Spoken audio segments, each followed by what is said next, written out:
I am Shyam, प्यार से दोस्त मुझे श्याम बाबू कहते हैं। और आज हम मेट्रो लाइव टीवी पे हैं और हमारे साथ जो हस्ती इस वक्त मौजूद हैं वो किसी तारुफ की मोहताज नहीं है और वन एंड ओनली जिन्होंने पाकिस्तान फिल्म इंडस्ट्री में वो ब्लॉकबस्टर फिल्म्स बनाई हैं जो तारीख साज हैं और वो फिल्म्स हैं जो आज भी रेलिवेंट हैं। और आर्ट के हवाले से मैं ये मानता हूँ, बल्कि एक यूनिवर्सल बात है कि आर्ट वो है जो रेलिवेंट विद द टाइम हो। और ऑल टाइम क्लासिक्स हैं इनकी फिल्म्स। सैयद मूसा सर, सामने। थैंक यू, बड़ा अच्छा आपने इंट्रो दिया मेरा। सर, आपकी शख्सियत और आपसे हम हमेशा सीखते रहते हैं। मोहब्बत है और आपकी मुस्कुराहट और ये जो फॉरएवर यंग वाला फॉर्मूला है, ये नहीं सर पता लगा आज तक मुझे। मोहब्बत मोहब्बत सही, मोहब्बत करें जो आपसे नफरत करते हैं उनसे भी। वाह वाह सर, ये तो बड़ा मुश्किल अमल है। जब तो फिर फ्रेशनेस आएगी। बड़ी मुश्किल से होता है वो चमन में दीदार पैदा। Sir, I am really amazed कि आपका ये जो लेसन है और इस वक्त के जो हालात हैं, जिस जो जनरेशन हमारी है और जितना उनके अंदर एक एब्स्ट्रैक्शन है, जितनी कॉन्फ्लिक्ट्स हैं, और आपका ये इतना आपने एक फॉर्मूला दिया है कि आप जिनसे नफरत करते हैं उनसे मोहब्बत करें। शाम मैं यही कह रहा हूँ, सच्ची सच्ची बात कह रहा हूँ। एक शख्स मेरा खुदा जाने क्यों बैर था उसको मुझसे, मुझे आज तक नहीं समझ। वो मुझे बहुत बुराइयां करता था, करता है। अच्छा, मौजूद है। हाँ, मुझे लोग आगे कहते हैं यार आप उनको रोकते क्यों नहीं, लेकिन वो मुझे जगाए हुए है। वाह। वो जो मेरी बुराइयां करता है, मेरे हर्डल्स क्रिएट करता है, मैं जाग जाता हूँ कि मैंने इस इम्तहान में पास होना है। जो वो चाहता है, जो मुझे वो बना के साबित करता है लोगों में, मैंने साबित करना है कि मैं वो नहीं हूँ। काम बढ़ जाता है मेरा, तो मैं जागे रहता हूँ। तो ये जो लोग होते हैं ये आपके मददगार होते हैं, जो आपसे नफरत करते हैं, आपको बुरा कहते हैं बिला जवाब, कोई वजह नहीं होती, तो एक्चुअली ये आपके दोस्त होते हैं। Actually this is sir great philosophy. हाँ, they are the real friend of you. हाँ, कि जो आपको तरक्की की तरफ पुश करते हैं। वो मिसाल के तौर पे वो मुझे कहता है यार वो बड़े बदतमीज आदमी है सैयद। मैं नहीं हूँ, लेकिन मैं और कोशिश करूंगा यार मैंने कहीं बदतमीजी तो नहीं की। मैं अपने अंदर से कॉन्शियस हो जाऊं। दोस्त हुआ ना वो। यस। तो ये बहुत जरूरी है ये लोग, और जो इनसे दिल बर्दाश्त हो जाते हैं उनका सफर रुक जाता है आगे बढ़ने का। दिल बर्दाश्त नहीं होना चाहिए, फेस करना चाहिए और उसको वो बन के दिखाना चाहिए, जिसकी वजह से वो आपकी बुराई करे। जब आपकी वो बराबरी नहीं कर सकता ना, वो आपकी बुराई करता है। ये बहुत बड़ी बात है, जो आपकी बराबरी नहीं कर सकता वो आपकी बुराई करता है।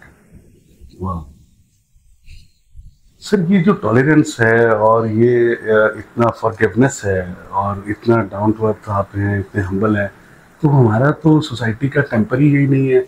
और I am sorry to say the working environment where you started and you grew up and you prove yourself, it is very difficult to bear all these things। और इतने नर्व्स आपके माशाल्लाह स्ट्रांग हैं, और अब जो आप इस वक्त एक मैसेज दे रहे हैं, ये क्रक्स है लाइफ का। I am so amazed about that. मैं जब फिल्म इंडस्ट्री में दाखिल हुआ था तो मेरे साथ जो असिस्टेंट्स थे मुझसे आगे, बड़ा रफ एटीट्यूड था उनका मेरे साथ। वो खुद कोई काम नहीं करते थे, वो मुझे कहते थे चलो जाओ डिपोटी से डब्बे उठा के लाओ। मैं चले जाता था। मैं ग्रेजुएट आदमी जाके वो डब्बे उठा के मैं वापस ला रहा हूँ। अब क्या हो रहा है, वो तो बैठे हुए हैं, उन्होंने रोप डाल दिया, मैं सीख रहा हूँ। वाह। मैं सीख रहा हूँ, मैं जो काम कर रहा हूँ मैं सीख रहा हूँ। वो समझ रहे हैं वो मुझसे रोप डाल रहे हैं, मुझे वो अंडर प्रेशर कर रहे हैं, लेकिन नहीं, मैं कर रहा हूँ, मैं सीख रहा हूँ। तो ये जो चीज़ें हैं, इससे पॉजिटिव एंगल हमेशा निकालना चाहिए, हमेशा। तो ये पॉजिटिविटी जो है ये थ्रू आउट द लाइफ आपकी की ऑफ सक्सेस है, आई थिंक। कि आपका, अब हम फ्लैशबैक में जाते हैं वेयर यू स्टार्टेड ऑफ, कि Syed Ghulam Mohiuddin, when you were Syed Ghulam Mohiuddin, और आप स्ट्रगलिंग एक फेज में हैं और आपने लाइफ को जीना शुरू किया है। तो what was the motivational power behind that कि you went out and fight for that, और आप पहले जर्नलिज्म आपने किया, वो थोड़ा सा हमें उसका रिवील करें। देखो, मैं जबिल्लतन एक सेंसिटिव बच्चा पैदा हुआ। मैंने घर में जो तकलीफें देखी, घर में जो फाके देखे, घर में जो बीमारियां देखी, वो मेरे अंदर मेरी सेंसिटिविटी को बढ़ा रही थी। मैं सीढ़ियों में बैठ के रोता था, चुपके में रोता था। मेरी माँ बीमार रहती थी, वो हॉस्पिटलाइज है, तो मैं उसकी जुदाई में सीढ़ियों में बैठा। वो कहते अंदर आके बैठ जाओ। मैंने कहा इधर से माँ ने आना है, इन सीढ़ियों से। मैं उसके इंतजार में बैठा। फिर मेरी जिंदगी का एक जो ये एंगल है राइटिंग का, ये भी सेंसिटिव होने की वजह से है। और सेंसिटिव होना क्या था, मेरी माँ मुझे ऐसे गोद में लिटा लेती थी, उनको पढ़ने का शौक था। वो नसीम हिजाजी साहब के नावल और तलवार टूट गई, मोहम्मद बिन कासिम, शाहीन, यूसुफ बिन ताशफीन, मुझे आज भी नाम याद है। वाह। मस्जिद जाता कुरान पढ़ने, कुरान पढ़ के आता तो वो लेट जाते और वो कहानियां पढ़ती रहती थी, मुझे सुनाती रहती थी, मैं सो भी जाता था। मेरी माँ ने मुझे जादू की कहानियां नहीं सुनाई, परियों की और जिन्नों की कहानियां नहीं सुनाई, वाह, हीरोज की कहानियां सुनाई। अक्सर तो फेरी टेल्स ही सुनाती हैं बच्चों को बहलाने के लिए, और ये बड़ा आप जुल्म करते हैं बच्चों के साथ। उनके ज़हन में वो फैंटेसी बैठ जाती है, वो पावरफुल नहीं होते मेंटली। तो वो जो रियलिस्टिकली और लाइफ से जुड़ी हुई कहानियां सुनते सुनते, वो कौन सा एक ऐसा पल था जिसमें आपके अंदर जागा के एक लफ्ज या कोई कहानी में तहरीर करूं और कोई बात? वो तो बहुत देर के बाद जाके आया, मैं जब थोड़ा बड़ा हो गया। ये तो मैं बात कर रहा हूँ 6-7 साल की, वेरी अर्ली एज। 6-7 साल की बात। मस्जिद कुरान पढ़ने जाती थी, स्कूल भी नहीं जाता था, अभी गया था। हमारी पहली जो स्कूलिंग थी वो मस्जिद में कुरान पाक से, जो हमारे दरबार की शाहबुल माली साहब मज़ार के साथ मुल्क मस्जिद है, वहाँ मैं जाया करता था पढ़ने के लिए। और वापसी पे वो माँ की वो उसमें आपने जो कहानियाँ सुनी, उसमें मैंने डेवलप किया। फिर जब मैं गया हूँ, स्कूल गया हूँ, जब मैं 7वीं 8वीं क्लास में, तो पहली कहानी, पहला मजमून जो मैंने लिखा वो अखबार में छपा। वाह। अच्छा, इट वाज 8th क्लास और 7th। वो था उसमें कोहिस्तान अखबार में। अब इंसिडेंट क्या बनता है आप अंदाजा लगाएं। जब अल्लाह ताला ने आपके सफर को किसी सिमत ले जाना हो तो फिर वो आपको किरदार मिलाता है। सर, मैंने कहानी लिखी, वो कहानी थी 2 फूलों की, जिसकी अभी मैंने शॉर्ट फिल्म भी बनाई है। अब बनाई आफ्टर अ लॉन्ग टाइम। कि गुलाब की टहनी है, उसके ऊपर एक गुलाब है, नीचे 2 फूल हैं, और वो 2 फूल छोटे छोटे हैं, बच्चे हैं, वो आपस में बात कर रहे हैं कि हम कितने खूबसूरत हैं, हमसे कितनी खुशबू आती है। लेकिन ये जो इंसानी बच्चे हैं, ये जो इंसान है, ये हमें तोड़ क्यों लेते हैं शाख से? ये हमें देख के खुश क्यों नहीं होते? ये बच्चे आएंगे, हमें तोड़ लेंगे। माँ से, वो ऊपर माँ है, कहते मामा ये क्यों ऐसा करते हैं? वो कहते बेटा, हर चीज का फना होना है, तुम्हारी उम्रें इतनी, अल्लाह ताला ने हमें इतनी उम्र दी है, अभी ये नहीं तोड़ेंगे, कुछ दिनों के बाद तुम मुरझा जाओगे, फिजा आ जाएगी, और तुम चले जाओगे। तो हर चीज की एक फना है। ये मैंने उस मतलब, और थोड़ी देर में बच्चे आ जाते हैं, वो फूल देखते हैं, चीखते हैं कि वो आ गए बच्चे, हमें तोड़ लेंगे, तुम्हें माँ से जुदा कर देंगे। वो आ गए, ये देखें वो हाथ बढ़ रहे हैं उनके, और वो तोड़ के वो चले जाते हैं हंसते हुए बच्चे। और माँ कहती है खुदा हाफिज मेरे बच्चों, वो जो ऊपर वाला फूल। ये छप गई कहानी, वेरी गुड। छप गई। मैं दूसरी कहानी लेके गया। सलमा जबी होती थी वहाँ बच्चों के अखबार की एडिटर, और ये कोहिस्तान अखबार था जिसके चीफ एडिटर थे नसीम मिजाजी साहब। वाह, आप उनको फ्रॉम द मदर लैब सुन रहे हैं और देन वहाँ पे वो chief editor. This is really incredible. अब हुआ क्या कि मैं जब गया हूँ तो सलमा जबी मुझे कहने लगी कि नूर, मेरा पूरा नाम था गुलाम मोइनुद्दीन नूर, नूर नसीम मिजाजी साहब तुमसे मिलना चाहते हैं। मैं डर गया। चीफ एडिटर का एक जॉब है बहुत बड़ी। ये उसने सिर्फ ऑर्डर नहीं करने होते, उसने पूरा अखबार पढ़ना होता है। यस, सारी खबरें पढ़नी होती है, एडिशन पढ़ना होता है, आर्टिकल्स पढ़ने होते हैं, जिसको वो मार्क भी करता है, वो नोट्स भी लिखता है। वो बच्चों के अखबार की वो मेरा भी वो आर्टिकल नज़र से गुजर गया, तो उन्होंने कह दिया आओ मैं तुम्हें मिलाऊंगा। मुझे लेके गई नीचे, उनका कमरा था, मुझे बड़ा सा, बैठ के लिख रहे थे। अंदर दाखिल हुए, सर उठा के देखा, उसने सलमा जबी साहिबा ने कहा कि सर ये गुलाम मोइनुद्दीन जिसका वो फूल वाली जो आर्टिकल जिसने लिखा है। अच्छा अच्छा अच्छा अच्छा, इधर आओ बैठो। वो तुमने खुद लिखा है? जी मैंने खुद लिखा है। किस क्लास में पढ़ते हो? मैं 8th में पढ़ता हूँ। 8th में पढ़ते हो और तुमने इतना अच्छा मजमून लिखा? मैंने जी बस दिल में आया। एक्चुअली वो मेरी माँ की जो जुदाई थी ना, मेरे ऊपर असरअंदाज थी, जो हॉस्पिटलाइज थी, तो हम बैठ के इंतजार जो करते थे। That was the inspiration of that story. Yes. तो वो कहने लगे यार तो बेटे तुम लिखते रहो, मैंने इसीलिए तुमसे मिलना चाहा था, तुम लिखते रहो, बहुत फ्लो है तुम्हारी राइटिंग में और बहुत अच्छा लगा। अब मेरा दिल उछल के यहाँ आ गया कि मैं कह दूं कि मैं आपकी कहानियां सुन सुन के मैं याद अच्छा, एट दैट टाइम आपने एक्सप्रेस की ये बात? नहीं, जरूरत ही नहीं। यस, यू हिम्मत ही नहीं, छोटे। ये इंसिडेंट था। अच्छा, ये एक आपको इस जो कहानी लिखने पे एक आपको फीडबैक आया, इसने आपको इनकरेज किया, तो उसके बाद आपको ये फील आई कि यार मुझे और लिखना चाहिए? हाँ, अच्छा। फिर मैं कहानियां लिखता था अक्सर, छोटी छोटी कहानियां लिखनी। फिर मैं मैट्रिक में आके मैं और मैच्योर हो गया। फिर जब दयाल सिंह कॉलेज आए तो इधर कोहिस्तान था, इधर दयाल सिंह कॉलेज। अच्छा, फिर आप जर्नलिज्म में आप जो है, मैं जर्नलिज्म में प्रॉपर, ये 68 की बात। अच्छा, 1968।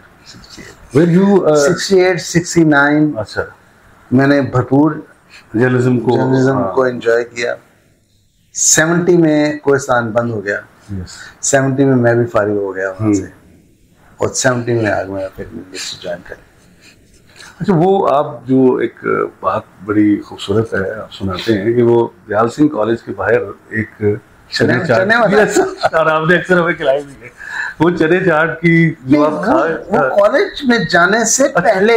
अच्छा, वो मैं ये फूल वाली एज थी। अच्छा कि मैं एक दिन, मेरा घर भी वही था, तो मैं वहां से निकला तो उसने पहले दिन वो लगाई। पहले दिन वो बताता भी है, सब बताता है। तो मैं साइकिल पे था, तो मैंने साइकिल रोकी, तो मैंने 4 आने थे मेरे पास, तो 8 आने की प्लेट थी। तो मैंने कहा मैंने चने खाने हैं, मेरे पास 8 आने 4 आने। कहता है कोई बात नहीं, आप पहले गा के मेरे कितने दे पुत्र जी तुझे? मैं कही मैं शाहुल माली में उन्होंने दी औलाद शाहुल माली साहब। अच्छा तुझसे सारा पीर होए तो तुझे ये 4 आने भी रखो, तो मैं तन खुआना। मैंने कहा नहीं, आप ले। वो 4 आने उसने दिए, मुझे फुल प्लेट बना के दी। वो चने मैंने खाए। वो मर गया, उसकी औलाद आज गार्ड करती है। वो सबको बताते हैं कि जी हमारी पहला गाहक अच्छा, वो मैंने इसलिए जिक्र किया कि आपने एक दफा बात हम कर रहे थे तो आपने बताया कि यार सर एक वक्त ये था कि मैं सिर्फ यहाँ से चने की एक ये प्लेट खा के तो मैं पैदल स्टूडियो जाता था। हाँ, तो एट दैट टाइम इतना फासला जो था नहीं जाना जो था ना वो पैदल नहीं था। अच्छा अच्छा अच्छा, जाना बस पे था। अच्छा बस पे उस वक्त बस चल पड़ती थी। ठीक है, बिल्कुल सही है। रात को 10 बजे बस बंद हो जाती, बस शाहनूर स्टूडियो के बाद राउंड अबाउट पे आखिरी स्टॉप था उसका। ठीक है, ये 70 की बात, 71 की 70 की बात। तो अब वापस कैसे आए? रात को 2 बजे शूटिंग पैकअप हुई है। कोई साइकिल पे चला गया है, कोई किसी से लिफ्ट लेके चला गया है, कोई उस पे बैलगाड़ी पे चला गया है। हमें कोई नहीं मिला तो हम पैदल चल। तो मैं अकेला, और ये इकबाल टाउन नहीं बना हुआ था, सफदरजंग नहीं बना हुआ था।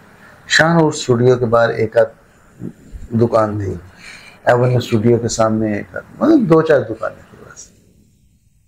तो ऑल अलोन वहां से आप पैदल ट्रैवल कर? वहां से मैं मिक्रो रोड पैदल आता था और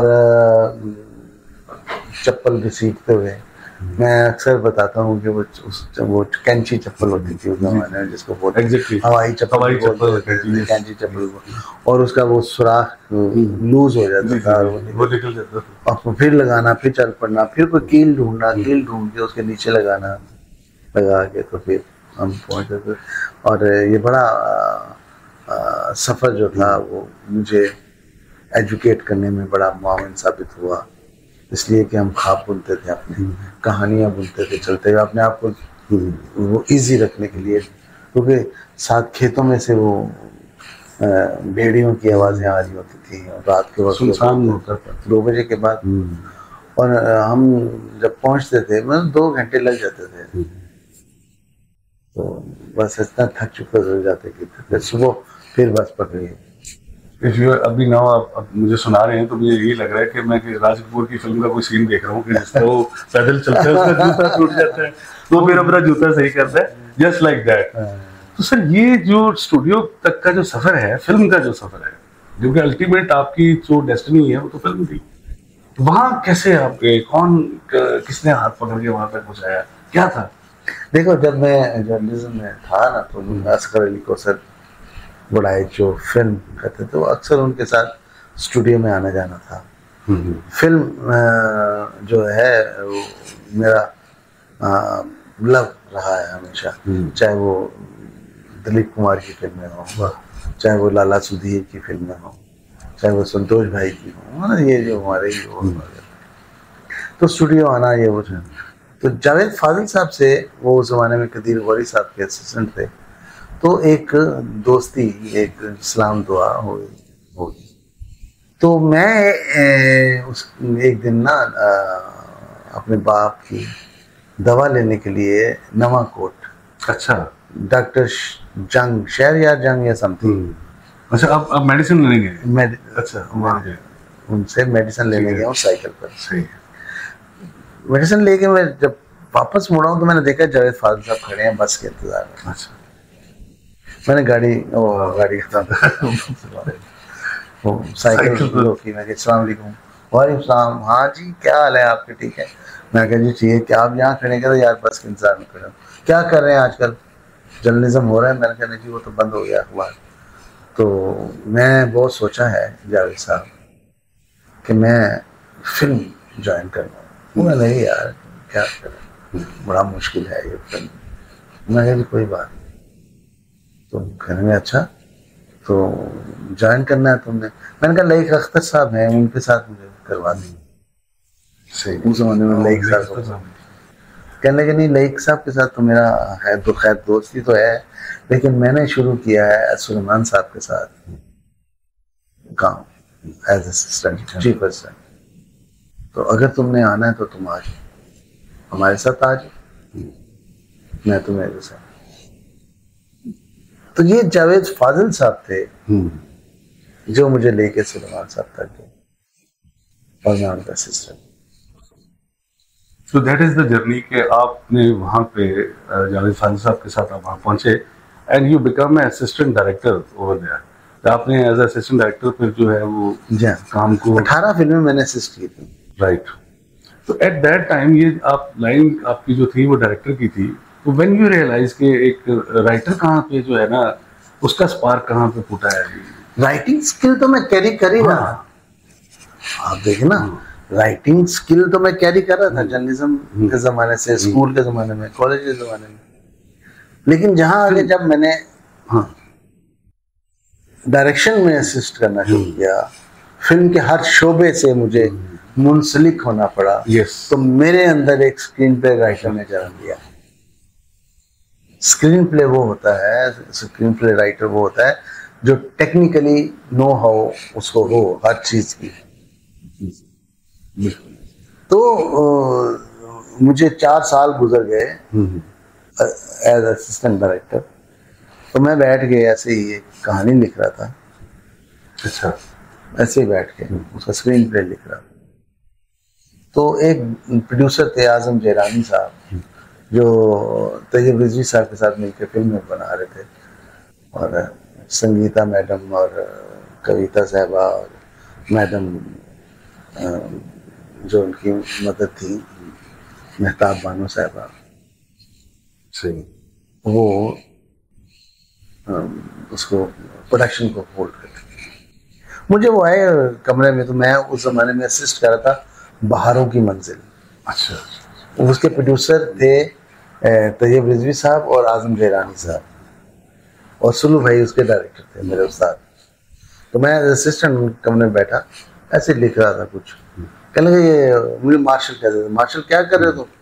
मैंने कहा ये ऐसे एक कहानी लिख रहा हूँ, कभी डायरेक्शन में चांस बना तुम बनाएंगे।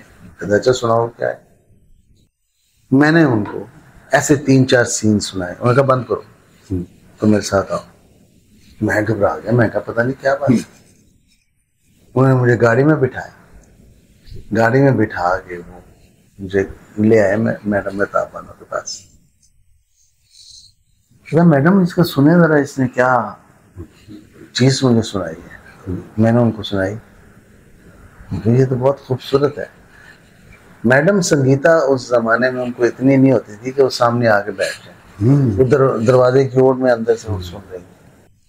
तो उनको वो कहानी बहुत पसंद आई, जो बाद में सोसाइटी के नाम से बनी, और मैं 76 में राइटर हुआ। अच्छा सर, ये मैडम संगीता की भी डेब्यू फिल्म थी, और that time madam Sangeeta was not madam Sangeeta, she was madam यानी कि जो उनका रियल नेम है, इसलिए ले रहा हूँ कि वो आप क्योंकि जब भी मिलते हैं उनको तो उनको आप यही कहते हैं। तो मैंने अक्सर, क्योंकि वो भी आपके साथ एक उनका ताल्लुक इतना अच्छा है, पुराना और बड़ा रिगार्ड वाला, तो उनका भी एक डेब्यू और आपका भी एक डेब्यू। और उस टाइम पे जो एक माहौल था, वो राइटर्स का जो मामला था और डायरेक्टर्स का, तो आउट ऑफ द ब्लू आपकी फिल्म जो है उसने कमाल करके दिखा दिया। हाँ। और उससे जब उस फिल्म की ओपनिंग हुई थी ना, तो किसी ने हसन तारक साहब को जाके मेरी शिकायत लगा दी कि जी ये आपकी फिल्म जो है अंडर प्रोडक्शन, एक गुना और सही की कॉपी उसने करके, अच्छा, तो वो उसको दे दिया है। This is very interesting fact. Sangeeta को हसन तारक साहब बड़े गुस्से में आ गए। मैं कहीं से गुजर रहा था, उधर से वो आ रहे थे, उनको पता चला कि ये सही, उन्होंने बुलाया और तो कहानी तो लिखी। मैं कहानी उन्होंने गालियां देना शुरू कर दी, तुमने कॉपी की है, गुनाह और सही है, और जाके लिख दी है तेरी फलानी तेरी फलानी, उन्होंने दी भी है, उन्होंने दी भी है। बड़े वो ब्लड प्रेशर के वो थे, ब्लंट थे, वो ब्लंट बहुत थे, और वो साफ वो आदमी थे। मैंने रोना शुरू कर दिया। वो इतनी बेइज्जती। वहाँ एवन स्टूडियो के फुहारे के नीचे जहाँ से चढ़ते हैं ना, वहाँ मुझे आज वो लोकेशन याद है। इतने में सैफ साहब उधर से आ गए, जो उनके उस्ताद थे सैफुद्दीन साहब। उन्होंने तारक किया है, बड़ा लोग जमा हो गए,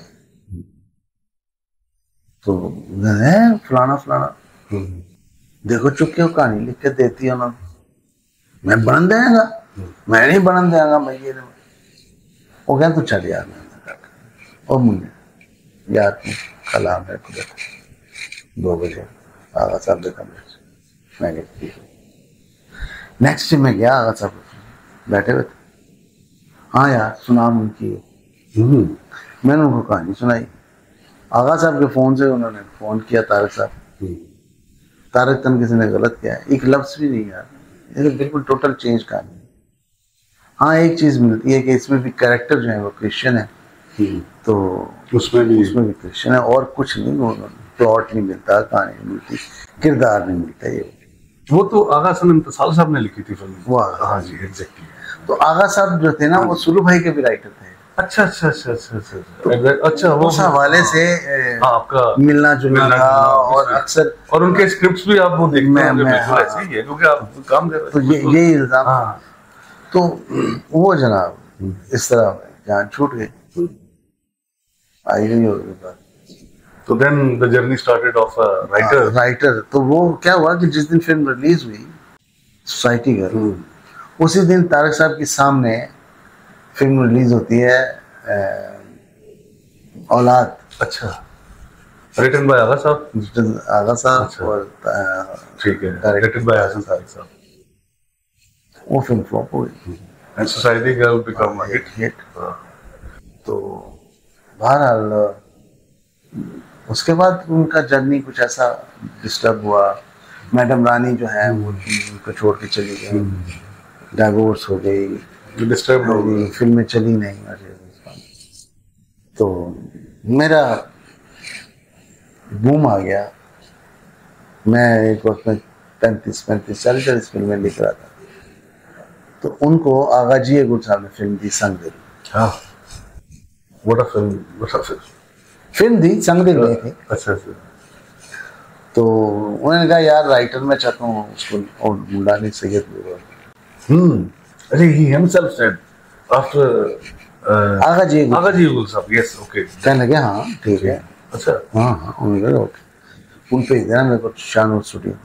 मैं गया नेक्स्ट डे, मुझे आगा साहब ने कहा, मैं जाके मैं इंसान के पास क्या हाल है, ठीक है, सुना भी है कुछ। मैं कहानी 2 कहानियाँ 3 बल्कि सुनाना। मैंने पहली कहानी जब सुनाई तो खत्म किया तो कहते यार बहुत अच्छा। मैं दूसरी कदर नहीं, आज मुझे इतना कॉन्फिडेंस था उनमें, कहने लगे यही बनाऊंगा, तुम लिख दो ये। मैंने लिख दी, सुनी, ओके, सेट लगवाओ, ये शूटिंग स्टार्ट, फिल्म बन के डेट इज संग दिल, जो फिल्म रिलीज हुई और हिट हो गई। बहुत कामयाब फिल्म। और मैं उनसे मिलने गया, उनके घर बहुत सारे लोग बैठे हुए थे, बहुत सारे लोग बैठे हुए थे। मजीद साहब जो प्रोड्यूसर एसोसिएशन के चेयरमैन थे वो भी थे, और इस तरह जो उनके करीबी दोस्त फिल्म इंडस्ट्री सभी लोग उठ के खड़े हो गए तारक से, और मेरा राइटर है, मेरे What a moment that was. Again मैं रोना शुरू कर दिया। ओके क्या है, मैं कही कुछ नहीं है sir, thank you very much. आप उस मोमेंट में तो आप ओवरवेल्म हो गए कि ये क्या सिचुएशन आ गई, कि एक वक्त वो था और एक ये वक्त है। तो ये वक्त जो है खास तौर पर फिल्म इंडस्ट्री में बहुत संभल के चलना चाहिए, बहुत संभल के बात करनी चाहिए, बहुत संभल के किसी को नजरअंदाज भी ना करें। वाह, क्योंकि कोई पता नहीं है कि दूसरे दिन वो सुपरस्टार बन के आपको कह रहा हो कौन है आप, क्योंकि ये बड़ी जल्दी बदला उतारने की कोशिश करते हैं हमारे फिल्म इंडस्ट्री में, सब्र नहीं करते। तो सर ये जो राइटिंग है, फिल्म राइटिंग है, उसमें आप जब आए और आपने ये काम किया, आपने किसको इंस्पिरेशन बनाया जब राइटिंग में? अगर आपने सोचा कि यार अगर मैं फिल्म राइटिंग करूं तो मुझे ये लोग मुतासर कर रहे हैं, बेंचमार्क ये होना चाहिए, हॉलीवुड है, बॉलीवुड है, इन आवर कंट्री। देखिए सच्ची बात है, मुझे मैं इंस्पायर तो किसी से इसलिए नहीं हुआ कि मैं राइटिंग स्किल लेके आया था पीछे से, ठीक है, और स्क्रीन प्ले की सेंस मुझे डायरेक्शन में 5 साल लगाने से आई, गुड। वो सेंस आई। मैं को वो राइटर नहीं था जो नॉवेल लिखता है, जो कहानी लिखता है, या जो बहुत बड़े बड़े डायलॉग लिखता है। मैं एक ऐसा राइटर था जो फिल्म को स्क्रीन प्ले से सजाता, जो उसकी फिल्म की असल रीड की हड्डी होती है। तो वो बस प्रैक्टिस में एक परफेक्ट मैन, लिखना शुरू किया और लिखते चले गए। तो कहीं ना कहीं कोई एक ऐसा होता है ना कि आप किसी ऐसी बात को सोचते हैं कि यार मैं अगर इससे बढ़ के करूं। आपका एक स्कोर जो हम देखते हैं बीइंग अ राइटर, आप डिफरेंट वेज में आप आ रहे हैं कि चलन क्या चल रहा है और आप क्या फिल्म लिख रहे हैं, और against the wind of film जो है ना वो लिख के आ जाते हैं सामने। तो वो जो चीजें हैं वो क्या मोटिवेशन साथ चल रही होती थी? पता वो शुरू से आपके अंदर ये था कि मैंने अलग करना है? मतलब ये कुदरती बात थी कि मेरी देख लें, कहानियां उठा के देख लें, एक से दूसरी नहीं मिलती। अगर मिलती है तो उसके मिजाज नहीं ऐसे। तो कोशिश की हमेशा डिफरेंट लिखने की, और डिफरेंट लिखी कहानियां। देखो ना, जो जॉनरा मैं जान मोहम्मद साहब के साथ लिख रहा हूँ, जी हाँ जी, वो मैं जावेद फाजिल साहब के साथ नहीं लिखा। बिल्कुल डिफरेंट है। जो जावेद फाजिल साहब के साथ लिख रहा हूँ वो हैदर चौधरी साहब के साथ नहीं लिख रहा। जो हैदर चौधरी साहब के साथ लिख रहा हूँ वो मैं मैडम शीमारा के साथ नहीं लिख रहा। जो मैडम शीमारा के साथ लिख रहा हूँ वो मैं वहीदार साहब के साथ नहीं लिख रहा। टोटल वो मैंने डिफरेंट कहानियां कोशिश की लिखने की, और लिखी भी और कामयाब हुई। तो लिहाजा ये स्किल, वही जो मैं आपको बताया कि राइटिंग स्किल वो पीछे से लेके आए थे। यहाँ से अगर मैं यहाँ से किसी से इंस्पायर होता, या यहाँ से किसी जो ऑलरेडी राइटर थे उन जैसा बनने की कोशिश करता, तो फिर मैं वही करता जो वो कर। तो वो डिफरेंट इसीलिए था कि आप हमेशा एक डिफरेंट वे में कर रहे थे। और अगर हम देखें कि मैडम शमीम मारा के साथ जो काम है आपका, वो मिस सीरीज जो है, मिस सीरीज वो बिल्कुल ही अलग है। इसी तरह जान मोहम्मद साहब जो कि मोस्ट सक्सेसफुल कमर्शियल डायरेक्टर थे, उनके साथ आपकी कहानियां ये फीमेल ओरिएंटेड होती थी। मैडम शमीम मारा के साथ वो मेल ओरिएंटेड। और उधर मैं आपको एक किस्सा सुनाता हूँ बड़ा मजे का। मुझे इन्होंने बुलाया, नजर शबाब साहब, कि यार वो मैं कहानी लिखी थी और नहीं पसंद आ रही, तो 2 दिन बाद वो आ रही है सविता, तो डेटा मेरिया सारिया ही ने, तो मैं कहानी तो कहानी भी तेरी ही हो। मैं कही कहानी? कहना ये दलीज।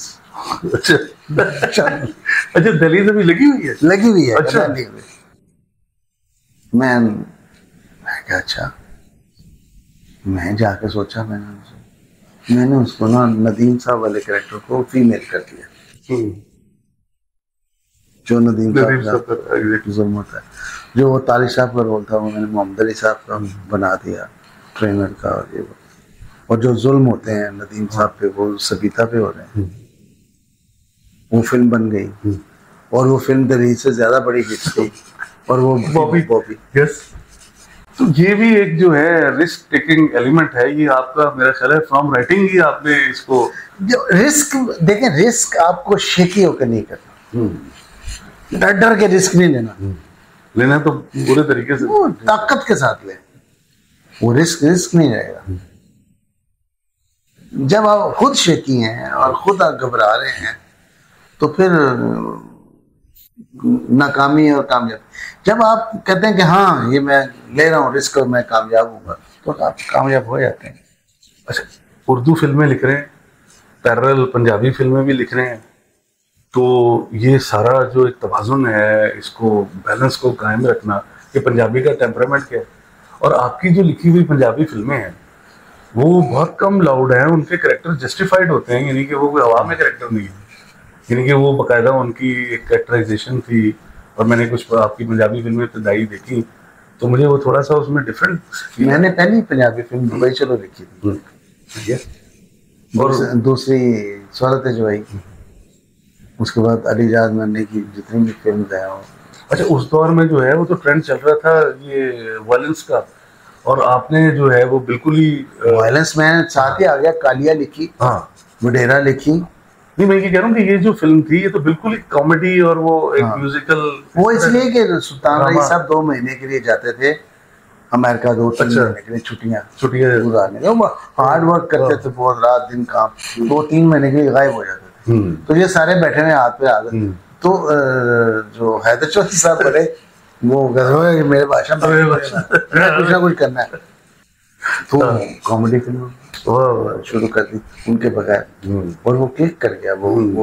वो जो फॉर्मूला था वो। हाँ यस, और उसके बाद तो वो बहुत सारी फिल्में फिर उसी अंदाज में बनती रही, और वो फॉर्मूला आगे जो है वो चलता रहा। तो ये सर जो एक इतनी क्रिटिकल जर्नी है, इसमें आपको जो इर्द गिर्द के सराउंडिंग में जो आपके कंटेम्प्रेरी लोग थे, जो राइटर्स थे, वो भी तो आपके साथ फ्लाई कर रहे थे, तो वहाँ पे भी तो आपको कंपटीशन था, ये मामलात। सर जी मैं आपको बताऊं, सबसे बड़े तो वो मेरे मुखालिफ थे नासिर अदीब साहब, वो अपने मुंह से हर महफिल में सुनाते हैं आप। अच्छा, उनकी मेहरबानी है। वो हर जगह मेरी मुखालफत करते थे, हर जगह मुझे बुरा कहते थे, और मैं जब वो मुझे मिलते थे मैं हंस के मिलता था, जब भी जान के कहता यकीन होता। तो मुझे एक दिन कहते यार वो घर सुन, ये एमन सूफियों की मस्जिद नहीं, वहां खड़े थे, सामने मेरा कमरा था। हाँ जी, एग्जैक्टली। कहता तू मैं तेरी यानी मुखालफत की थी, तो तेन गुस्सा नहीं चढ़ता? मैं कहनी मुझे खुशी होती है। कहता खुशी होती क्या मतलब? मैंने कहा अगर आप ये मेरी मुखालफत ना करते तो मैं इतना अच्छा ना लिखता। वाह। क्योंकि आपने मुझे मेरी मुखालफत की, और मैंने ये चाहा कि मैं हारूं नहीं, मैं फेल ना हो जाऊं, कहीं मुझे बेहतर काम करना है। बहुत मुमकिन है मैंने आपसे बेहतर ना किया हो, लेकिन मैंने बेहतर किया और मैं कामयाब हुआ। यानी कि वो आपकी सोर्स ऑफ मोटिवेशनल बन गई, कि आपको मोटिवेशन ये बनाना चाहिए आपको, आप और अच्छा काम करें, ये बनाना चाहिए। तो इस दौरान सर जो काम कर रहे हैं और फेम भी है, तो वो जो एक रोमांटिसिज्म है वो कहाँ था, क्या हो रहा था? कोई आपका एक अंदर का जो एक रोमांस है वो क्या, वो सिर्फ आप कैथारसिस फिल्म में कर रहे थे कि प्रैक्टिकली भी कुछ चल रहा था? नहीं, मेरा रोमांस सिर्फ फिल्म में आगे नहीं हुआ। अच्छा, ये खूबसूरती है। हाँ, मैं तो मेरा मिजाज लड़कपन से आशिकाना है। आशिकों भारों का। मेरा ख्याल है 12-13-14 साल की उम्र में इश्क कर लिया। अच्छा, that was your first love. यानी अब टीनेजर्स में आपने मोहब्बत की इब्तिदा कर दी आपने। वजह क्या है? वजह ये है कि आप जबिल्लतन ऐसे, ये नहीं कि ये कोई मशीनी काम, ये मशीनी काम है। आप रोमांटिक हैं, आप हैं, आप अनॉयड हैं ऐसे इस टेम्परामेंट से या इस फीलिंग से, तो आप हैं। आप पत्थर हैं, पत्थर हैं। आप अगर क्षमा है, क्षमा है, पिघल रही है, पिघल रही है। तो ये फीलिंग्स का नाम है। तो इश्क के सिलसिले साथ साथ चलते रहे। जब फिल्म में नहीं भी आते तब भी चल रहे थे, जब फिल्म में आए तब भी चले। और लेकिन ये है कि काम को कभी दूसरे नंबर पे नहीं रखा। यानी कि फैसला वाला काम नहीं कि कुछ इश्क किया, कुछ काम किया। एक नंबर पे रखा काम को। अच्छा, दूसरे नंबर पे इश्क को। यानी कि काम को आपने ज्यादा सीक्रेट रखा कि काम पहले है और इश्क जो है वो, लेकिन जो एक तबन एक इश्क का एक सिलसिला है वो चलते चलते अब मैं वहां पे आऊंगा कि जहाँ आप एक बंधन में बंधे। हाँ। और वो एक वो मुझे तो यही पता लगा कि इंटरव्यू आपका होना हुआ, और उस इंटरव्यू के बाद एक सिलसिला। हाँ, तो वो बड़ी खूबसूरत एक बात। मैंने ये सोच रखा था कि मैं इस जगमगाती दुनिया में अपना साथी तलाश करूं या ना करूं, इस कश्मकश में। अच्छा, फिर मैं सोचूं यार, जब मैं देखता था फिल्म की लड़कियों को, औरतों को, हीरोइंस को, वैम्प्स को, डांसर्स को, कि मेरे साथ कौन चल सकता है, फिल्म से चलेगा कोई या बाहर से चलेगा। तो मैं अक्सर जो स्टोरीज सुनता था कि हमारे डायरेक्टर थे एम अकरम साहब, जी बड़े हाँ, वो आए दिन जब आते थे तो उनके कॉलर भी बटन भी टूटे हैं, बाल भी हैं जो है, अच्छा क्या है और यार तो रुमार पे ही और की है। अच्छा ये मोस्टली लोग, तो मैं सोचूं यार मैंने तो ऐसी जिंदगी गुजारनी है जो जिसका मुझे घर की फिक्र ना हो, मेरी जो बच्चे हों वो बहुत आसूदा हों और सही। तो मुझे मुलाकात रुखसाना से, जी वो मेरा इंटरव्यू करने के लिए आए दफ्तर में। तो जावेद फादल साहब भी थे, तो जावेद फादल साहब का भी इंटरव्यू लिया, मेरा भी लिया। फिर आई, फिर कुछ और, मुझे जावेद फादल साहब कहते हैं क्या अच्छा। अच्छा जावेद साहब बड़े ब्लंट आदमी थे, तो वो कह देते थे मैंने कहा जावेद साहब सही। खैर वो दोस्ती वोस्ती होगी, मैंने प्रपोज किया। उसने कहा मेरा बाप बड़ा सच है, ਉਹਦੇ ਹੱਥ ਵਿੱਚ ਡੰਡਾ ਰਹਿੰਦਾ, ਉਹ ਸਕੂਲ ਵਿੱਚ ਲਾਉਂਦੇ ਨੇ, ਹਾਂਜੀ तो मिलिट्री ਚ ਰਹੇ ਨੇ ਤੇ ਉਹਨਾਂ ਨੇ फैसला करना है। सही। मैंने कहा जी ठीक है। उनकी बड़ी बहन थी, वो मुझे ले गई सियालकोट, इनके फादर से मिले। हाँ जी की करते तुझे? मैं कहा जी मैं फिल्म ਦੀਆਂ कहानियां लिख, फिल्मां ਦੀਆਂ कहानियां लिखते तुझे? कोई डंडा याद आ गया। मैंने कहा जी कोई खास फर्क नहीं है सर, रुखसाना जो है वो अखबार में कहानियां लिखती है, मैं फिल्म में कहानी लिखता, हम दोनों एक ही काम करते हैं। अच्छा, बड़ी नफीस इंसान। बहरहाल बड़ा जबरदस्त इंटरव्यू हुआ, मुझे उन्होंने पास कर दिया और बड़ी सिंपल सी शादी हुई और हमने जिंदगी गुजारा। अब क्या है, अब ये है कि मैं घर से मुतमिन हो गया, सही, बच्चों से मुतमिन हो गया कि ये जो औरत आई है ये ना घर बर्बाद होने देगी, ना मेरे बटन टूटेंगे, ना मैं घबराया हुआ फिरूंगा। पढ़ी लिखी औरत है और संभाल के चलेगी, मुझे भी, घर को भी, अपने आप को भी बचाओ। और यही हुआ। और आपको एक ऑर्गेनाइज किस्म का एक सिलसिला आपका लाइफ का बन गया और आप एक जर्नी में चलते रहे और वो स्ट्रगल जो है साथ चलती रही। आई थिंक कि जो फर्स्ट पोर्शन है जिंदगी का जो अभी आप बता रहे थे, उसमें जो पहली जो आपका वो है कि from the leap of mother, माँ के आगोश की वो कहानियाँ, और जो सेकंड चैप्टर है वो भाभी रुखसाना हमारी, अल्लाह ताला नगरी की रहमत करे। अब ये आपकी ज़िंदगी में आई तो आप ऑर्गेनाइज हो गए। उसके पहले जो था वो आपने बताया था एक पीरियड है जो विदाउट मदर आपने अपने भाइयों के लिए भी बहुत कुछ किया, बिल्कुल। और आप जो हमें प्रैक्टिकली खाने बड़े सुरीले पका के खिलाते वो हैं, यही रीजन, तो वो आपकी प्रैक्टिस जो है वो उस दौर की है, बच्चों को बना के खिलाना। हाँ। अच्छा, वो मैं आपको ये जब देखता हूँ कि जिस तरह आप खाना पका के और सर्व करके और जिस इत्मीनान से आप हमें खाना खिलाते हैं, ये तो ममता की शफकत है, उसके बगैर तो हो नहीं सकता। हाँ, मैं वो अगर घूंघट ओढ़ लूं तो वो इफेक्शन, वो मोहब्बत मिलेगी। जिस तरह आप बकायदा, आपका एक जो एक तरीका कार है, मैनरिज्म है, हम जब आप हमें इनवाइट करते हैं तो आप बकायदा, तुमने कम खाया है यार, ये क्यों कर रहे हो, और लोग ये क्या हो रहा है।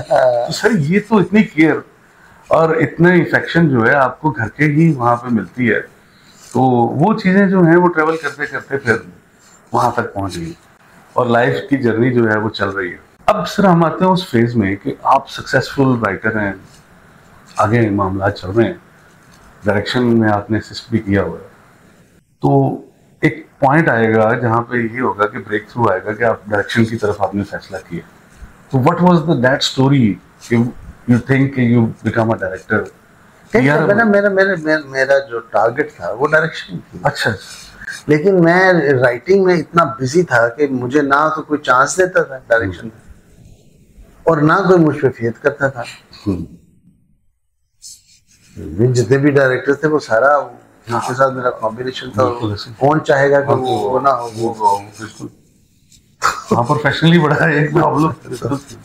तो फिर मैंने खुद फिल्म प्रोड्यूस की, मेरे पास थोड़े पैसे जमा हो गए, मैंने फिल्म शुरू कर।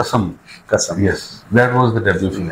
यस, आपने तो वो फिल्म कामयाब हो गई, फिर दूसरी फिल्म मिल गई, फिर जीवा, वो कामयाब हो गई। फिर मैंने अपनी तीसरी फिल्म शुरू की, उसका प्रोड्यूसर मैं खुद था, सरगम।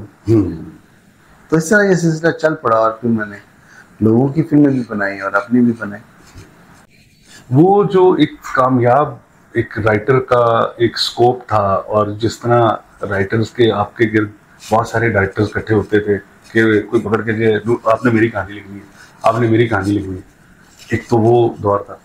When you become a director, तो उसमें अब ये था कि क्योंकि आप तो डायरेक्टर्स के सामने उनके एक राइवल के तौर पे आ गए ना, तो आप भी अपना काम कर रहे हैं, तो वो जो डायरेक्टर्स का जो था बिहेवियर वो फिर ऑब्वियसली चेंज भी हुआ होगा। समहाउ चेंज हुआ, लेकिन फिर दोस्तियां हो गई फिर, लेकिन वो ऑब्वियसली वो चेंज। लेकिन हमने ये देखा कि जब आपने फिल्में बनानी शुरू की तो एट दैट टाइम जो उसके डायरेक्टर थे they started criticize on you. और अभी मैं आऊँगा आगे एक फिल्म पे, आप उसको आप बताएंगे, वो जीवा जो बनाई फिल्म आपने, that was super hit film, और वो स्टिल उससे हम सीखते हैं। तो ओवरशूट हो गई तो बहुत सी स्पेकुलेशंस पैदा हो गई, तो बहुत ज़्यादा एक्सपोज करते हैं। हाँ जी, नेगेटिव बहुत लगाता है, बड़ा महंगा डायरेक्टर है। और ये वो जो एक हिस्टोरिकल आपने आंसर दिया था वो बताइए, जो ओवर एक्सपोज के ऊपर आपने उनको जवाब दिया। देखिए, एक्चुअली हमारी जो डायरेक्शन समझ लें या मेकिंग समझ लें, वो बड़ा टू द पॉइंट रही है कि जहाँ से डायलॉग शुरू हुआ वहाँ से सीन शुरू हुआ, सेट पैटर्न वो रहे, और उसमें नेगेटिव ऑब्वियसली कम लगता है। लेकिन जब आप मेकिंग में साइलेंट वर्क करते हैं, ट्रीटमेंट देते हैं सीन को, कैरेक्टर को, कहानी को, तो ऑब्वियसली उसका एक्सपोज आपको ज़्यादा करना पड़ता है। तो वो चूंकि मैं स्क्रीन प्ले राइटर थे, तो मुझे वो आता था कि मैं किस तरह करना है, मैंने वो किया और मैं फिर उसमें कामयाब रहा। मेरी फिल्में इसीलिए डिफरेंट होती थी। जब ये जीवा लगी है तो लोगों ने जब उसको देखा तो लोगों ने कहा ये डिफरेंट टाइप की कोई फिल्म है, एक तो लंबी है, दूसरा ये है कि हमें वो फील आ रही है जो हम दूसरे सिनेमा में जाकर देखते हैं कि अंग्रेजी हमें नहीं भी समझ आती, लेकिन हमें फिल्म समझ आ रही है। हाँ, यस। इसलिए कि वो साइलेंट होती है। तो इस तरह करके वो देखें, मैं डायरेक्शन का जो पैटर्न एडॉप्ट किया या लेके आया, तो तमाम लोगों से डिफरेंट करके अपने आप को ले गया। आपके शॉर्ट्स ही शादी कुछ नए थे जो कैप्चर कर लेते थे, और वो मेरा ख्याल है ऐसे कोई शॉर्ट्स जो थे जो रेगुलर फिल्म व्यूअर है उसको कैप्चर जो करना है, क्योंकि वो एक रूटीन की फिल्में देख रहा है, और जब आपकी फिल्म चलती थी तो बंदा हैरान हो जाता था कि यार ये मेकर कौन है। सबसे पहले सवाल ये होता था कि यार ये फिल्म जो है यहाँ पे हमने नहीं देखा कि कोई इतने मैनरिज्म के साथ ऐसे सजा के, और जिस तरह जीवा में वो एक ट्रीटमेंट है जिसमें बेग साहब घोड़े पे हैं और वो बैकग्राउंड चल रहा है, साइलेंट चल रहा है, उनका कैरेक्टर रिवील हो रहा है, और फिर वो जो उसमें पॉज देके कुछ आपने डायलॉग भी रखे, तो ये तो बिल्कुल ही एक I think Hollywood sort of treatment है कि बड़ा यूनिक है। नॉट द दुनिया में फिल्म ऐसी है। यस, अनफॉर्चुनेटली हमारे यहाँ। Yes, this is what I am saying. क्योंकि हम इंटरनेशनल जब सिनेमा देखते हैं तो हमें वहां पर ये चीजें दिखाई देती हैं कि यार ये देखिए जो कानून है फिल्म मेकिंग का, राइटर कलम से लिखता है और डायरेक्टर कैमरे से फिल्म को समझाता है। जहां कैमरा समझाना रुक जाता है वहां समझाने के लिए डायलॉग आता है। Yes, this is the. अब ये नहीं कि शुरू से बोल रहा है, चल रहा है एक किरदार दीवार की तरफ मुंह करके बोले जा रहा है। अब देखें, अब अगर ये बोले जा रहा है, आपको कहीं मार्जिन नहीं है कि आप उसको इन्हांस कर सकें। मार्जिन आपको कहाँ मिलेगा? साइलेंट वर्क में मिलेगा। एक डायलॉग बोला, कैमरा मूव किया, बैकग्राउंड म्यूजिक उसको सपोर्ट कर रहा है। वहां जब बैकग्राउंड म्यूजिक को साइलेंट वर्क में आ रहा है, वो फिल्म को उठा रहा है, उसके टेम्पो को उठा रहा है, उसके मिजाज को उठा रहा है। डायलॉग जैसे आएगा वो डाउन हो जाएगा। अच्छा, ये बात जो है यूनानिमसली और authentically the people in Pakistan as well as I talk to, मैं सरहद के पार भी कुछ लोगों के साथ बात हुई, तो वो आपको जो आपके एक खासा है जो कुदरत ने आपको अता किया है कि you are the best screen play writer. Unfortunately sir, मैं इस बात को थोड़ा सा इसलिए करूंगा, मुझे है कि आपकी ये जो एक लेगेसी है the screen play writing, Pakistan में अब हम जो फिल्म देखते हैं उसमें स्टोरी टेलिंग और स्क्रीन प्ले का बहुत बड़ा फुकदान है। तो मैं बहुत सारी फिल्में देखता हूँ जब जो अब एक्सपेरिमेंटल सिनेमा भी बना, जिसे हम सो कॉल्ड पैरेलल सिनेमा भी पाकिस्तान में चला, और कमर्शियल भी। They have everything, arrangements, requirements, budget, but they are static. Film static है। यस। अब ये स्टैटिक जो टेक्निक है ये टेलीविजन के लिए है। जो डायलॉग की मैंने एक मास्टर शॉट लिया, उसके बाद वो बोल रहा है, क्लोजेस लगना शुरू हो गए। फिल्म जो है मास्टर शॉट लिया, वो बोलना शुरू किया, कैमरा मूव कर रहा है, इसके थ्रू इसको क्रॉस कर रहा है, उधर चला गया। आप बोल रहे हैं, उधर से कैमरा चल रहा है, उसको थ्रू क्रॉस किया, इधर से कैमरा मूवमेंट है सेल्फ। आप मुझे ये बताइए कि जितने डायरेक्टर्स के साथ बीइंग राइटर आपने काम किया, आपको कौन से डायरेक्टर्स का साथ काम करके ये लगा कि मेरे स्क्रीन प्ले को उन्होंने जस्टिफाई कर दिया या एनहांस किया? देखिए, मैं एक बात कहूँ, आप जब किसी डायरेक्टर के लिए काम करते हैं तो आप ये तो कह सकते हैं कि यार बड़ी अच्छी फिल्म बनाई इन्होंने। ये कहना बहुत मायूब लगता है, यार मेरे स्क्रीन प्ले को खराब कर दिया। क्यों? वजह ये है कि बहुत मुमकिन है कि आपने जो स्क्रीन प्ले लिखा है आप कन्वे ही ना कर पाए हो, डायरेक्टर को आप कन्वे ही ना कर पाए हो, समझा ही ना पाए हो, तो आप अपने आप को अच्छा साबित करने के लिए ये कहेंगे कि उसने बराबर कर दिया। तो मेरी ये कभी भी आदत नहीं रही, मैं हमेशा अप्रिशिएट जरूर किया सबको। आपने कभी कंट्रोवर्सी करनी भी नहीं चाहिए। वो अगर उसने अच्छा नहीं किया तो उसको खुद एहसास हो गया होगा कि यार जब मैंने कहानी सुनी थी तो बड़ी अच्छी थी, जब मैंने देखी है तो बहुत बुरी है, तो फिर ये किसने किया है? ये मैंने किया है, वो सोच लेगा। तो जरूरी नहीं कि आप उसको ये एहसास दिलाएं। ये अपना इतने कलर्स में रह के और इतनी जबरदस्त हीरोइंस को, और आप तो अगर बात से मुस्कुरा के चले जाएं तो लोग 3-4 दिन भूलते नहीं है, ये मुस्कुराहट तो आंखों में रह जाती है। तो मेरा ख्याल है कि जो हीरोइंस होंगी वो आपके इश्क में गिरफ्तार नहीं होंगी। इश्क में नहीं गिरफ्तार हुई, लेकिन गुड रिलेशनशिप, दोस्ती। यार वो सैयद नूर बड़ा अच्छा राइटर है और वो समझाता अच्छा है, बैठ उसके साथ बैठे तो अच्छा लगता है। अब उसको कोई गलत मतलब ले ले तो मतलब मैं एक जमाना था जब को प्रोडक्शन हर तरफ को प्रोडक्शन में थी। वो सारी हीरोइनें, कोई बांग्लादेश से आ रही है, श्रीलंका से आ रही है, कोई नेपाल से आ रही है, हाँ जी, कोई कहीं से आ रही है, कोई कहीं से आ रही है, और सबका राइटर मैं हूँ। और राइटर पहला फर्क होता है जो एक्टर के साथ इंटरेक्ट करता है उसको। तो सब खवातीन के साथ मेरा बहुत अच्छा ताल्लुक रहा है और अच्छी दोस्ती रही है। और ऐसा जो आप सोच रहे हैं, जो आप सोचने की कोशिश कर रहे हैं, जो आपकी जहरीली मुस्कुराहट मुझे कहना चाह रही है, मैं ऐसा कुछ नहीं, मैं सोच नहीं रहा। मैं ये कह रहा हूँ कि वो फर्क हमें बताइए कि एक अहद जो था पुरानी हीरोइंस का और जो कुछ नई है, उसमें कुछ थोड़ा सा बदलाव है। वो ये मैं फर्क बता सकता हूँ। देखिए, पुरानी हीरोइन, अगर आप मैडम शीमा से अगर आप शुरू होते हैं तो ये वो खवातीन थी जो एक एक घंटा खड़े होके लाइट करवाती थी अपनी। कैमरामैन का इतना प्रेशर होता था, वो खड़े नहीं, वो 100 लाइट लग रही है, क्लोजअप लाइट अप हो रहा है, वो खड़ी लाइट अप। आज की हीरोइन जो है कहती लाइट हो जाए तो मुझे बुला लेना, इसलिए तो बदसूरत आती है कि वो प्रॉपरली उस चीज को फॉलो नहीं, लाइट को सीरियस नहीं लेती।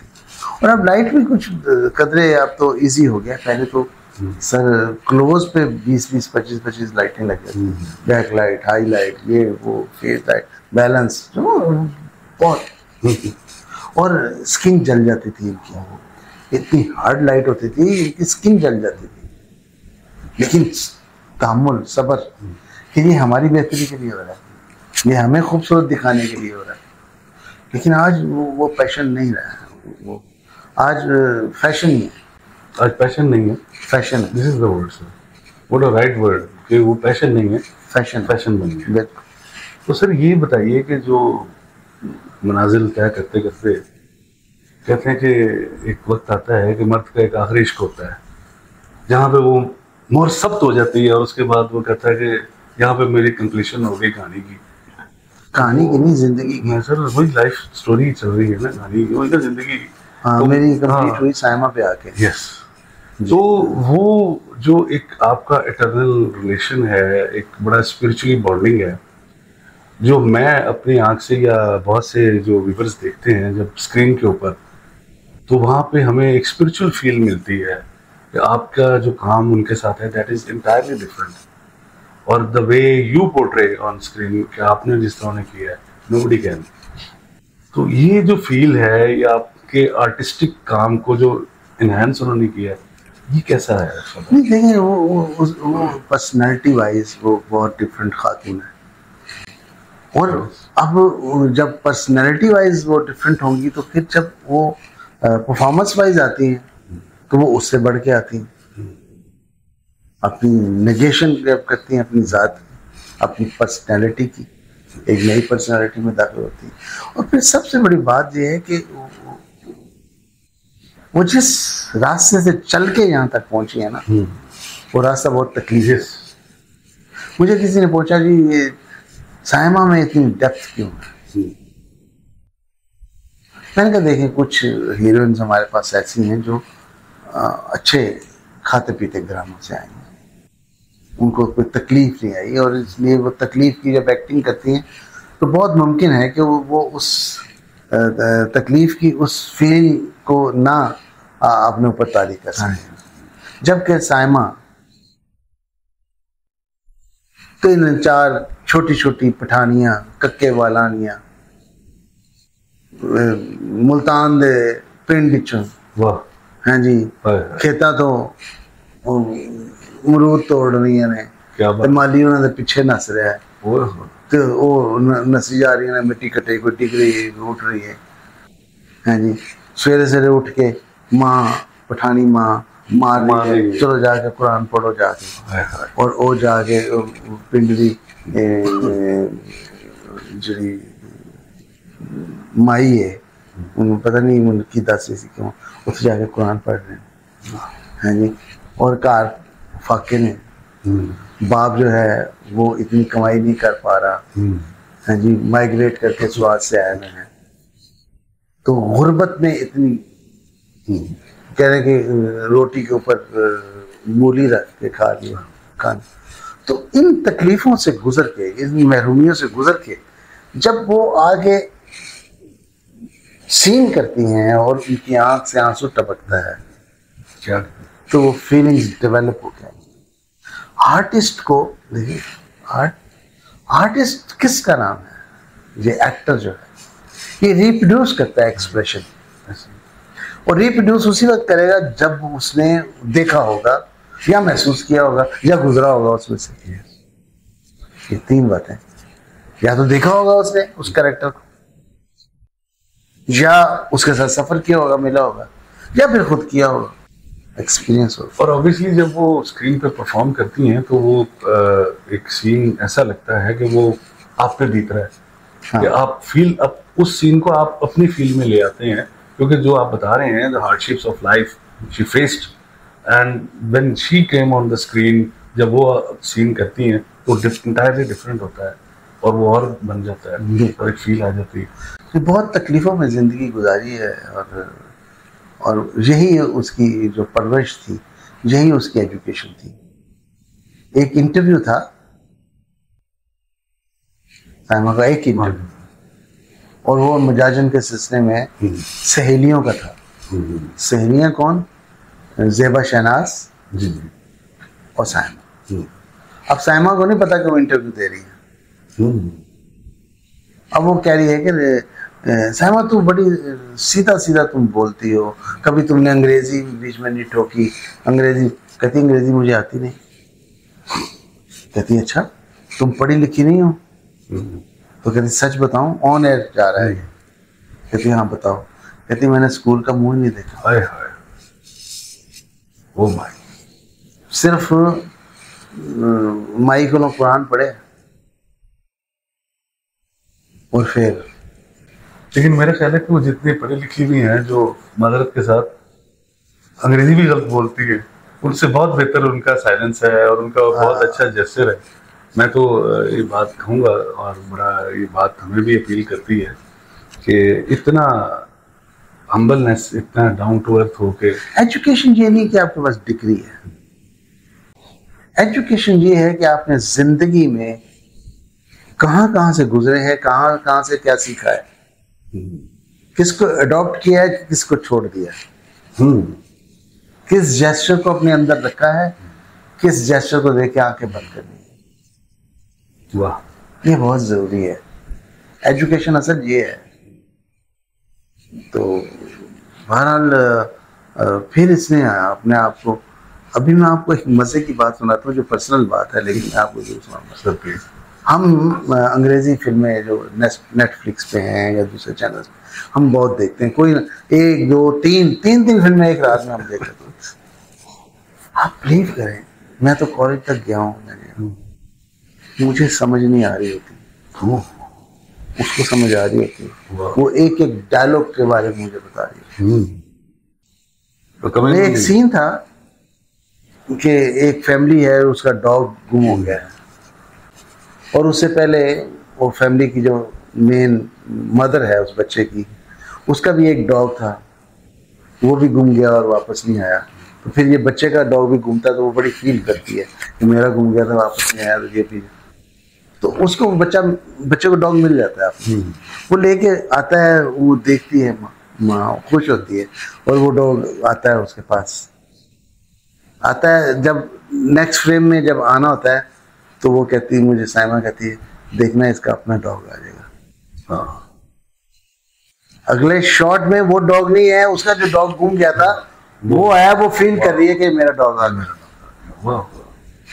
ये मुझे उसने शॉट आने से पहले कहा। आई थिंक जो उनका फिल्म जो है वो तो फील का काम है, जितनी फील उनके अंदर है, और जिस तरह बात चल रही है कि उन्होंने डेब्यू करना है डायरेक्शन में, I think she will be a wonderful director.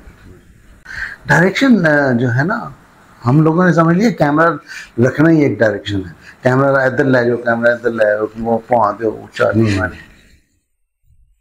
आपने कैसे फीलिंग्स को कैप्चर करना है सर, आपने कैसे मूव्स को ब्लॉक करना है, आप क्यों बैठ के बोल रहे हैं? ये तो टेंशन का काम है, ये तो खड़े होके बोलने वाला बात। ये पता होना चाहिए आपको। यस, ये खड़े होकर क्यों बोल रहा है, ये तो बैठ के आराम से बैठ के बात करने वाली है। इतना ही नहीं लोगों को पता, यानी कि इस कदर बारीक बातें हैं जो उसमें आपको सारी यही सारी। कब इंसान, कब उसकी वो फीलिंग्स होती है कि वो बेचैनी में टहल रहा है, कब उसकी फीलिंग होती है कि वो बैठा हुआ है, हाथों को ऐसे ऐसे कर रहा है, कब उसकी फीलिंग होती है कि सामने वाला बात कर रहा है, वो उठ के खड़ा होकर उसके सुन रहा है। ये बहुत ज़रूरी है, ये जजमेंट, ये एक्सपीरियंस, ये नॉलेज, ये आंखों में बसा लेना, दिल में बसा लेना फीलिंग्स को, यही रिप्रोड्यूस जो करना है आपने। डायरेक्टर रिप्रोड्यूस करता है। यस, वो जो एक झूठ है, जो राइटर ने एक झूठ लिखा है उसको सच करने के लिए वो अपना एक्सपीरियंस इस्तेमाल करता है। उसने जो देखा है, जो समझा है, वो अपना एक्सपीरियंस लेके आता है कि यहाँ ये जेस्चर ये होना चाहिए, कैमरा यहाँ होना चाहिए, यहाँ से इसके एक्सप्रेशन सही आएंगे, वो पीछे नहीं ले जाता कैमरा। तो ये चीजें हमारे यहाँ लैक करती हैं।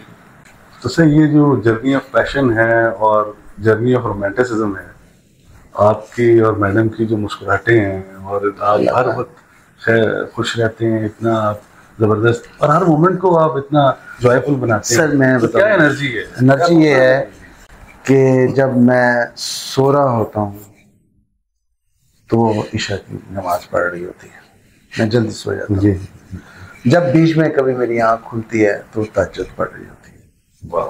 जब मेरी सुबह आँख खुलती है तो सुबह की नमाज पढ़ रही होती है। ये मैं कोई प्रेजिंग नहीं कर रहा, मैं ला इलाहा इल्लल्लाह मोहम्मद रसूलुल्लाह इस कलमे की कसम है, मैं जो बोल रहा हूँ मैं सच बोल रहा हूँ।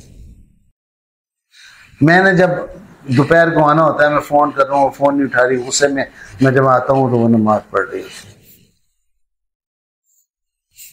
वो मुझसे नहीं लड़ती, वाह, मुझसे खफा नहीं होती, वाह, लेकिन फिर लड़ती है एक बात पे कि आप नमाज क्यों नहीं पढ़ते। एक ही लड़ाई है, एक ही लड़ाई है बखुदा। उसने कभी ये नहीं कहा कि मैं आपको अभी एक रिसेंटली एक लड़ाई बताता हूँ। मैं आ रहा था, मैंने कहा मैंने वो फोन किया रेस्टोरेंट में तो खाना खाने चला। नहीं आप ले आए, घर में बैठे खाएंगे। मैंने कहा नहीं यार, मैंने कह दिया है। कह फिर आप चले जाए, मैंने नहीं खाना।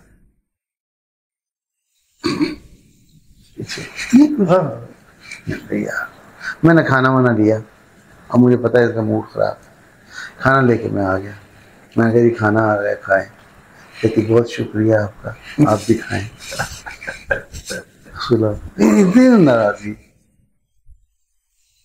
यानी उसको ये शौक नहीं है कि वो बाहर जाए और रेस्टोरेंट में बैठे और लोग उसको देखें और खाना खाएं और ये खा वो कहती घर में खाना। आई थिंक आपको जो एक्चुअल जो मुझे एक मजा बहुत आता है जब वो किसी वक्त ये कहती है कि आज हमारी बीवी हमारे लिए क्या बना रही है। वाह वाह, very well said, very well said. मैं कहता मुझे खुदा आप हुक्म करें क्या ये हमारा वो है आपस में।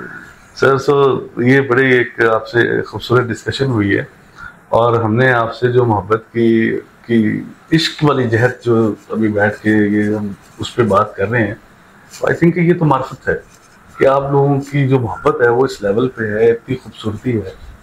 तो God bless you sir, a lot of prayers for you. Thank you.